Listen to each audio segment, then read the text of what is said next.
সকলকে জানাই সুস্বাগতম। আশা করছি আপনারা সকলেই খুব খুব খুব ভালো রয়েছেন। আজকে গণেশ চতুর্থীর স্পেশাল আজকের মেনু আপনাদের জন্য মোদক। মোদক গণেশ ঠাকুরের একটি সবথেকে প্রিয় মিষ্টি বলতে পারেন। আর বাতাসে পুজো পুজো ভাব এসে গেছে। গণেশ চতুর্থী মানেই এরপর বিশ্বকর্মা পুজো মানেই মহালয়া মানেই শরতের আমেজ পুজো। তো চলুন তাড়াতাড়ি আমরা রেসিপিটা দেখে নেব, কিন্তু তার আগে অতি অবশ্যই যারা আমার চ্যানেলে নতুন এসেছেন তাদেরকে একটাই অনুরোধ, দয়া করে সাবস্ক্রাইব করবেন আমার চ্যানেলটাকে এবং পাশে থাকা বেল আইকনটা অলেতে সেট করে দেবেন, যাতে আমার সমস্ত ভিডিও নোটিফিকেশন খুব সহজে আপনাদের কাছে পৌঁছে যেতে পারে।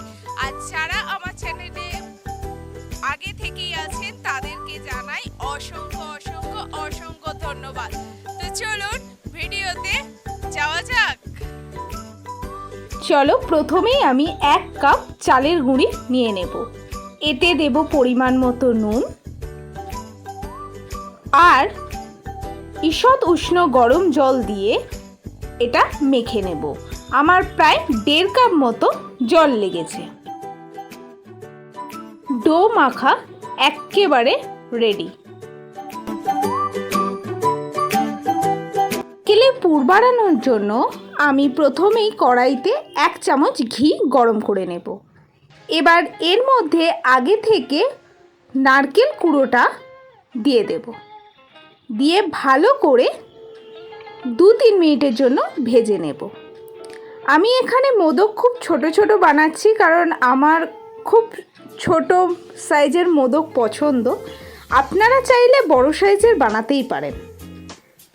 নারকেল ভাজা ভাজা হয়ে গেলে এবার এর মধ্যে আমি বড় চামচের 4 চামচ মতো আখের গুড় দেব। দিয়ে ভালো করে নাড়ব। এবার গ্যাসের আঁচ কমিয়ে নারকেল এবং গুড়কে খুব ভালোভাবে মিশিয়ে নেব। আমার নারকেলের পুর কিন্তু একেবারে রেডি। এলাচ কুচি ছড়িয়ে ঠান্ডা হতে দেব। দেখো, আমি একটা ছোট মোল্ড নিয়ে নিয়েছি। এবার এটা থেকে ছোট ছোট বল করে নেব আমি।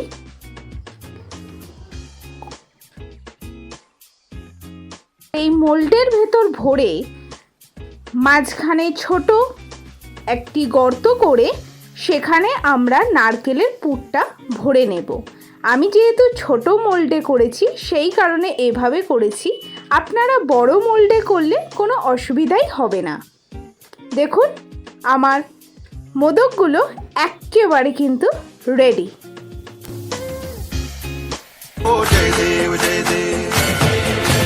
করার জন্য একটি পাত্রে জল দিয়ে একটি ঝাঁঝরি বাটিতে আমরা মোদকগুলো দিয়ে দেব। মিনিটের মধ্যে ঘুরে আসি। কিন্তু আমার একেবারে রেডি। এবার সার্ভ করি। গণপতি বাপ্পা মোরিয়া, মঙ্গল মূর্তি মোরিয়া। অবশ্যই বাড়িতে ট্রাই করবেন। আজকে গণেশ চতুর্থী স্পেশালে আমিও একটা স্পেশাল লকেট পরেছি, আপনাদের দেখাচ্ছি আমি। আপনারা জানাবেন আমাকে কেমন লাগে।